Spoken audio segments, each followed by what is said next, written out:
I mean, this is so big, and it's out in the open now. More and more it's coming out in the open.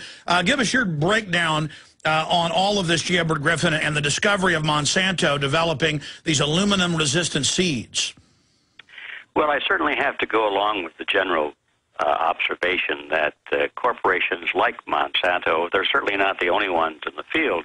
They're, they have buildings full of scientists and marketing experts who are looking for ways to make money using, their expertise, which is geoengineering. So naturally, we know that they have to be looking at this just from a pure business point of view. Well, they admit they are. Yeah, they admit they are. They brag about it, and they tell their stockholders that's what they're doing, and that's on the basis of how they pay dividends and all that sort of thing. I do say, however, that we have to be a little cautious when we talk about this, because these people are not dumb, and what the information they reveal, even in their patents, may not be trustworthy. Because, for example, now I don't want to get too deeply into this, but just to give you an idea of the pitfalls and the minefields that are out there for us, I've been talking with a biochemist recently that's said, well, the kind of aluminum that is in the patent that we're talking about is an aluminum which, believe it or not, is considered to be acidic. Depending on the molecular form of it, there is a form of aluminum that is acidic. At least it's more acidic than other forms, which are clearly in the alkaline range. And he said that if they sprayed that on the soil, it would have the effect of actually preserving the acidic quality of the soil rather than making it alkaline. I said, how can that be? Well, he explained it to me, and he convinced me. He's a scientist. He's a PhD guy. This has been his life work. And I said, oh, I see, because of the cations or the little electron connections, it measures as more acidic. That's right. So we both concluded that, well, that means that what they're spraying may not be what they patented for. It may be something else. Oh, absolutely. There's hundreds of patents. In fact, I'll show listeners this right here. This is just one of the folders of our research for our chemtrail film. And we know it's a whole bunch of different programs and operations. But here's the $64 million question then to both of you. What type of aluminum do they find on Mount Shasta? Well, they didn't test for any specific type of aluminum. However, getting back to the patents, I've spoken to a lot of scientists as well. In the concern, while everything that Ed says is truly correct, aluminum can easily be activated because it's a very complex metal. So, while Ed is 100% correct with what he says, there's still that doubt because they are spraying aluminum and it can be activated very easily. So, we don't want to completely rule that out. However, it is something that we're careful. That's the only thing.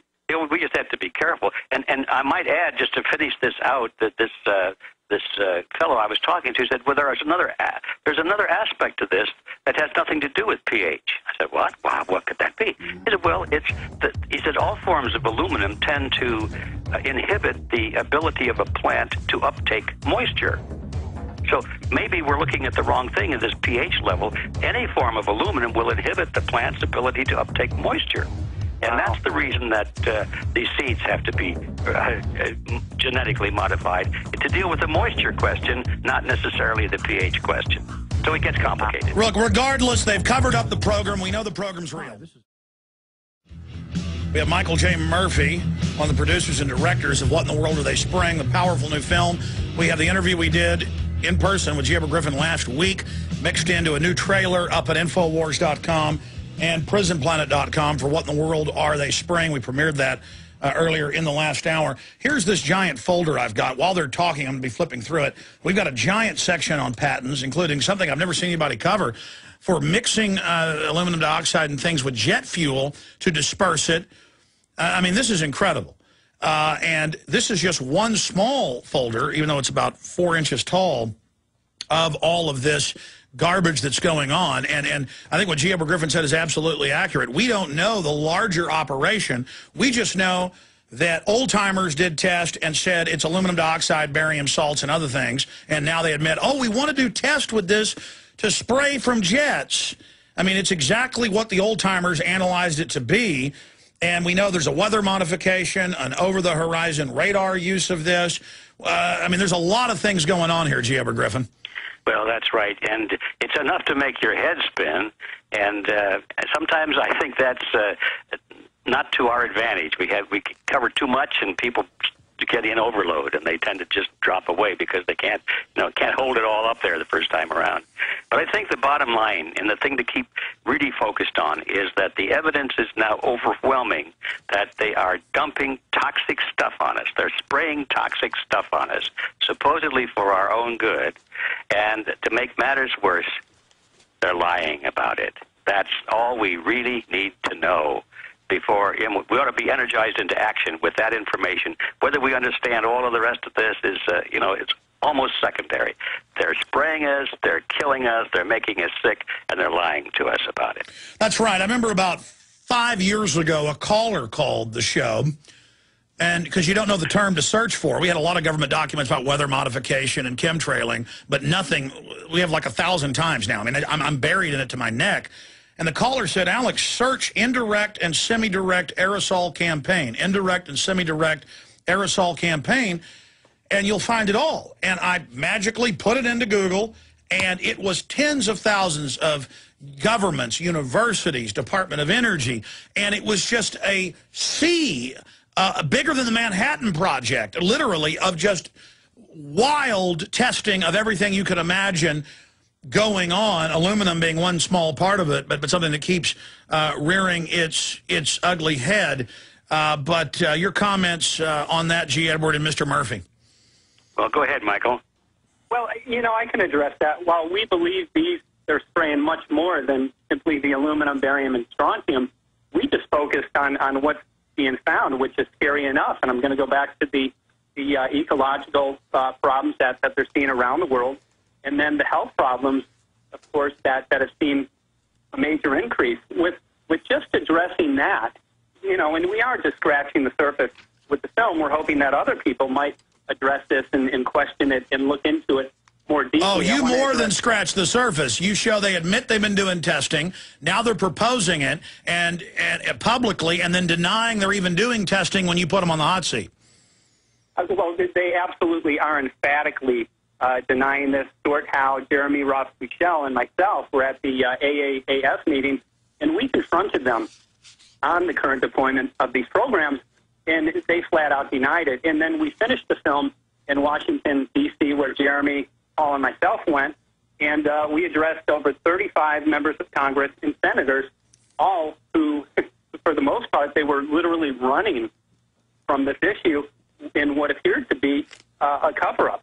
And we also addressed Bart Gordon, who is the chair of the Science and Tech Committee, who just completely eluded the question when we spoke to him about the current deployment. So, well, and if somebody took from what I was saying that this film was only scratching the surface, this film is extremely deep and covers a whole bunch of key subjects. That's the point I was making. I'm drowning in it. I've been trying to make one for 2 years, and it's just so much evidence and so many different programs. I don't know where to start, so I salute you guys getting this film out so quickly. Well, one of our decisions we had to make right up front is, how many issues or sub-issues do we cover in it? I kind of looked at each other and said, man, we'll never get it done if we try and cover every aspect of it. So that was a decision just to focus on the spraying part and the toxicity part. And a moment ago when I said they're lying to us about it, that's a pretty strong statement, and I don't make statements like that unless I'm prepared to back it up. And the two areas in which they're lying to us, one is that they deny that this is underway, and the other area is that they deny that they know anything about toxicity. On the film, you'll see one of these scientists say, well, we don't know if it's toxic. We haven't looked into that yet. And now we have the papers right on the internet that show that they have looked into it, and they found out it's terribly toxic. So they're lying to us. Hold on, let's expand on that after the break. Long segment coming up.